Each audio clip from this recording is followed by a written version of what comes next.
The story begins with a jail in Boston, USA, where our hero Spenser is reading a newspaper in the jail's library. Spenser was not an ordinary person, but a tough cop. Now you must be thinking, why police in the uniform of prisoners? Actually, 5 years ago, Spenser went to a corrupt senior officer Boylan's house to question him. But as soon as Spenser opens the door of the house and goes inside, he goes crazy. Boylan's wife in front of him was crying with tears of fear from the wounds. Then Spenser's fever rose and he beat his own tough senior officer badly.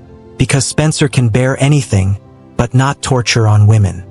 And this was the reason that today he is being punished for hitting the senior officer. But what is the matter of joy? Today Spenser's punishment has been completed and he is going to be released. But some of the prisoners of the jail, who consider themselves as a sacrifice, surround Spenser to give him a farewell gift. But the poor did not know that their father is sitting in front of them. And take this. Spenser removes all his itchiness, treats him very well and steps out of the jail. To welcome him outside the jail, his best friend and retired police Henry was standing. Along with that, Spenser's son's ex-girlfriend was also coming to take him. But Spenser was not in the mood to meet him now. That's why he tells Henry, brother, get the car out of here immediately.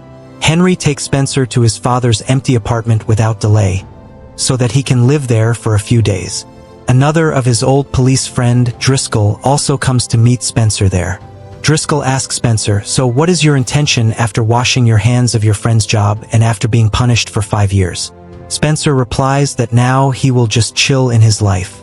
Driscoll says, okay then, remember when necessary, and he leaves. After this, Spenser goes to his angry dog to convince him, because he had been waiting for Spenser for the last 5 years. Well, Spenser thought he would be alone in this flat. But then Henry brings another tough man there, Hawk. Henry tells that Hawk's father was a friend of his school. And now Hawk is completely alone in this world. And he has just been released from jail. That's why Henry is taking his responsibility. That is, now Spenser and Hawk had to live under the same roof. Sharing his room for Spenser was no less than a torture. But brother, Spenser kept watching the U-turn his dog made. Instead of coming to him, she went to Hawk. Spenser's heart was broken. Ego was ruined. And he screamed as if Hawk had stolen his property, not his dog. Now the story shifts to Captain Boylan, the same corrupt officer who was beaten by Spenser 5 years ago, who was going home from his car at night. But then he gets an emergency call from his own junior police friend, who calls him to a bus terminal. But as soon as Boylan reaches there, suddenly, yes, this was a trap laid by his own friends and some goons to trap Boylan. Boylan did not know what he had done. But those goons take out their knife without hearing anything, and finish Boylan's work. The next morning, the whole of Boston is shaken by 2 news. The first news is that Captain Boylan has been killed mercilessly. And the second news is that Boylan's junior officer friend Terrence's body is found in the same van in which the goons had come to kill Boylan last night. The theory of the police's initial investigation was that Terrence had first murdered Captain Boylan and then shot himself out of fear. Spenser, who was watching this news on TV, could not believe his eyes, because he knew Terrence very well, who was an honest policeman and he could never do that. At the same time, someone comes to meet Spenser who was a friend of Driscoll. Driscoll had come here to investigate. He clearly says that the police also suspect Spenser of the murder of Boylan. Hearing this, Henry says that Spenser was here all night. Driscoll says that he is not scaring him, but telling him as a friend. But Spenser knew the real reason for this, that all the corrupt officers are angry with him and are just venting their anger. Smelling the strange smell of this case, Spenser was not going to sit quietly, although he has been suspended, but there was only one policeman. He goes straight to meet Terrence's widow, who knew that the police would soon close this case.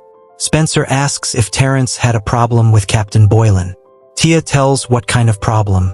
They had become best friends, and often Boylan used to take Terry for a drink.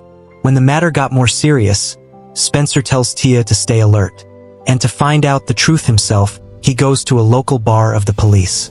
Upon reaching the bar, Spenser takes a close friend of Terrence to the corner and asks what was going on between Terrence and Boylan. to which he says in a low voice that Terrence had shared his feelings with him. He suspected that Captain Boylan was a #1 corrupt and dirty policeman, and he was secretly collecting evidence against him.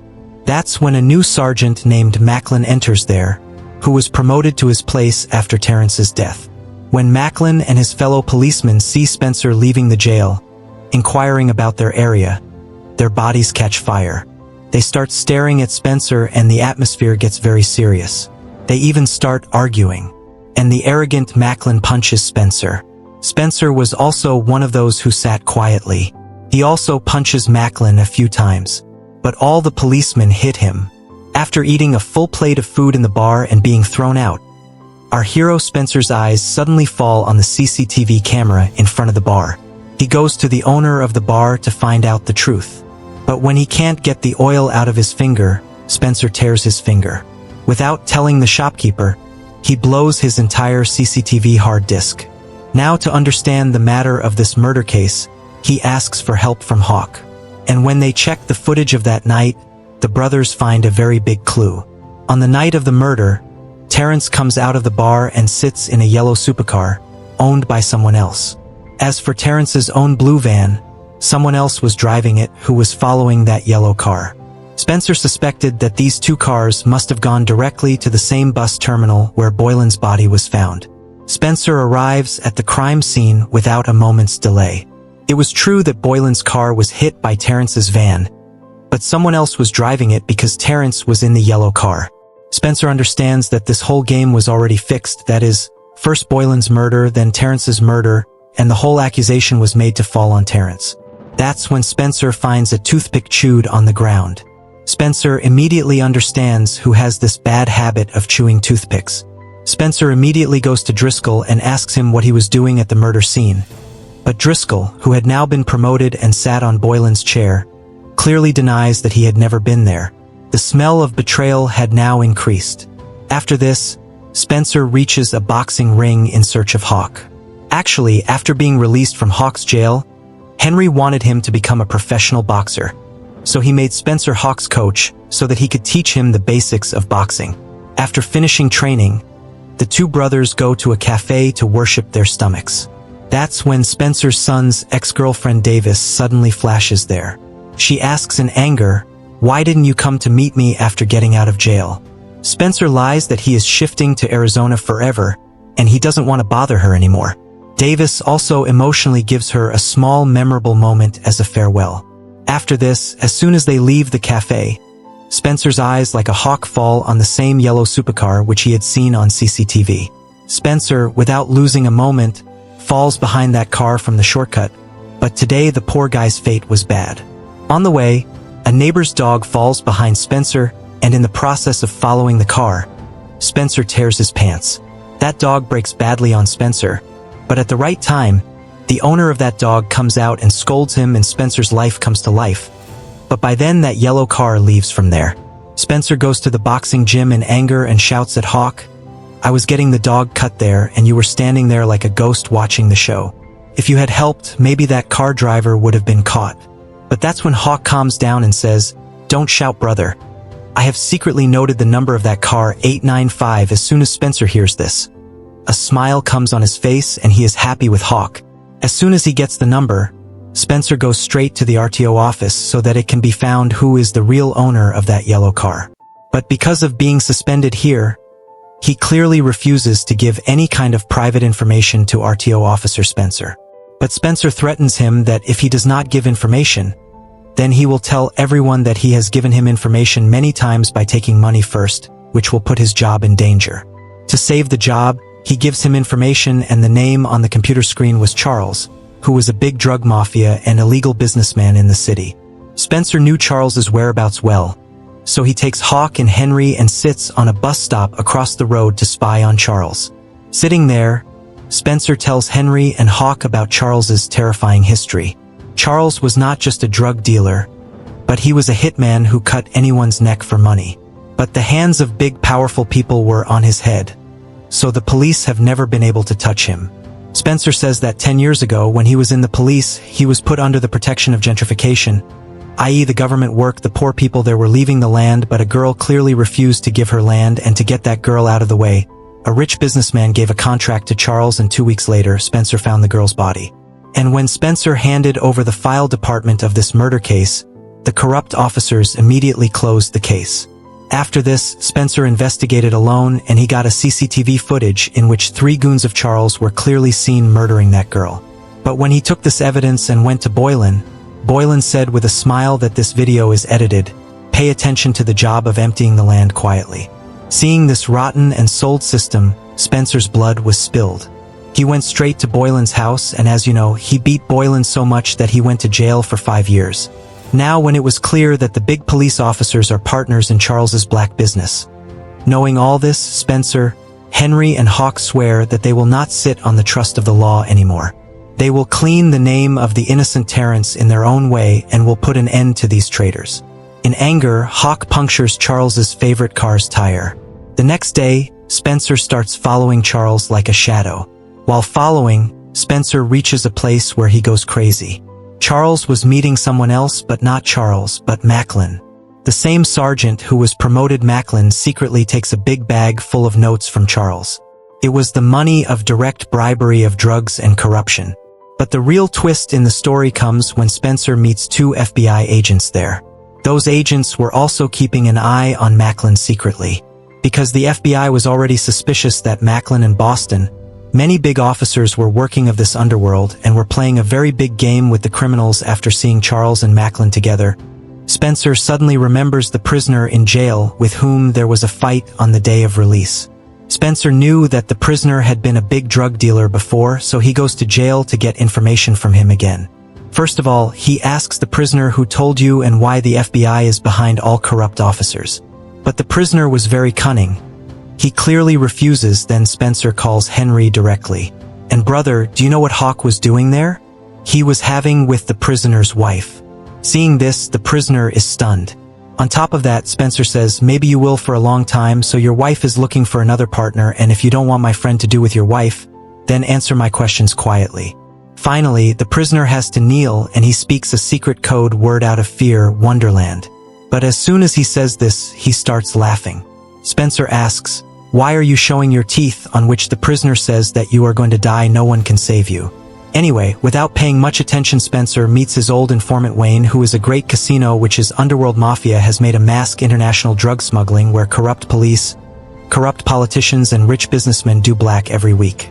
Now, listening to this, Spenser understood why Captain Boylan had suppressed the murder case of that poor girl, because this underworld, the old mafia, wanted to take the land of that girl and open a new branch of casino there. Spenser himself goes to Wonderland Casino to see the truth with his own eyes. There, seeing his strange actions, 2 strong security guards surround him. But brother, Spenser had the best art of lying. He confuses those 2 security guards with his words and leaves there 9 to 11. After this, we see that Captain Boylan and Terence's last rites are taking place in the city. There, Macklin cries to his new boss Driscoll that this Spenser is interfering a lot in our case. I am afraid that the scoundrel should not collect any evidence. The same Driscoll who was pretending to be Spenser's friend. He says with his chest out, don't worry, I have given his contract to Charles's shooters. His game is over today. And really, when Spenser is buying pizza from a restaurant on the way, some goons attack him with weapons. There, Hawk, sitting in the car, was listening to songs happily. But as soon as he sees that Spenser's life is in danger, Hawk does not see anything. He breaks the shop window from the car and goes inside, and picks up Spenser and goes crazy from there. On the way, Spenser tells Hawk that now they have come to the target of underworld mafias, so they have to go to another place. After this, Spenser takes Hawk and Henry to his son's ex-girlfriend Davis's house for security. Davis first shows tantrums that get this Henry out of my house. This old man has spoiled Spenser. But when she hears the whole scary story, her heart melts, and she allows him to hide in her house. Meanwhile, Terence's wife, Tia, when she returns home from her husband's last rites, she sees that the whole house is scattered. She immediately calls Spenser. Spenser suspected that Terence had hidden something in the house that these goons had come to find. So he tells Tia to tell him whatever it is. Tia takes out such a secret audio recording from her purse, which Terrence wanted to give to the FBI before he died. Tia trusts and gives the audio recording to Spenser. Spenser wanted Tia to take her son to another place for a few days. But Tia says she will handle everything. After this, when Spenser plays that recording, the whole scam is exposed. In the recording, Terrence, who was an honest police officer, advises his senior Boylan to get out of this mess. Terrence says that he will get Boylan a job in a new place. Just tell Boylan the names of all the corrupt officers and other people involved in this black business. Boylan agrees and says that Charles handles the entire business of Wonderland. Charles has Macklin on top of him, and the real father of these two is no one else but Driscoll. But before Terrence handed this report to the FBI, Driscoll got a clue. And here is the biggest summary. There was no goon who killed Terrence and Boylan, but Driscoll himself. After knowing the truth, Spenser goes to meet Driscoll alone and says, "You have been my old friend, so I am telling you politely to surrender in front of the FBI." But Driscoll was drugged with millions of black money. Laughing, he threatens Spenser that you are still alive. Without arguing, Spenser takes the audio recording and goes to the FBI agent. But the agent raises his hand and says, "Brother, these big fish will prove this audio edited in the court. We need solid evidence of drugs." Now Spenser's mind is completely confused.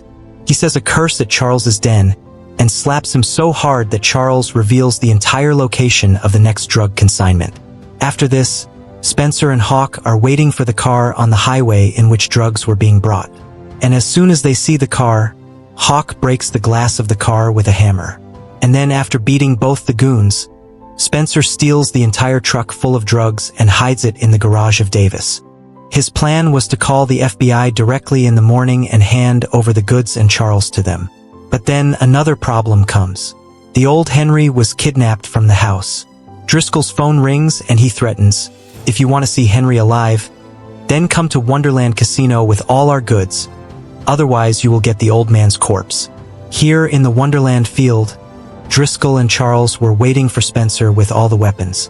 But then, instead of Spenser, Davis enters his car and pulls Henry out of his captivity.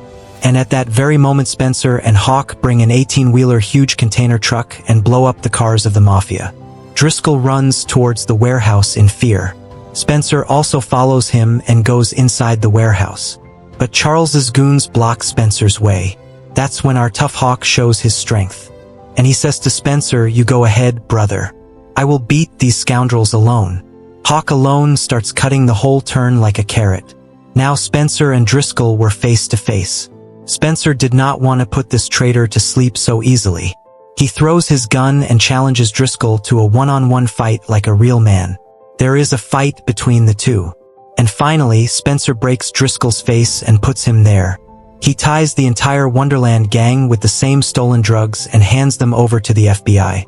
The court and the FBI punish all these criminals. On national TV, it is reported that the martyred Terrence was not a killer, but a true and honest patriot police officer. Terrence's name is completely clear. At the end of the story, Spenser, Hawk, Henry and Davis are sitting in a cafe and celebrating this great victory. That's when another corrupt police officer's news comes on TV, and Spenser's eyes see the same justice again. And with this, our story ends here today.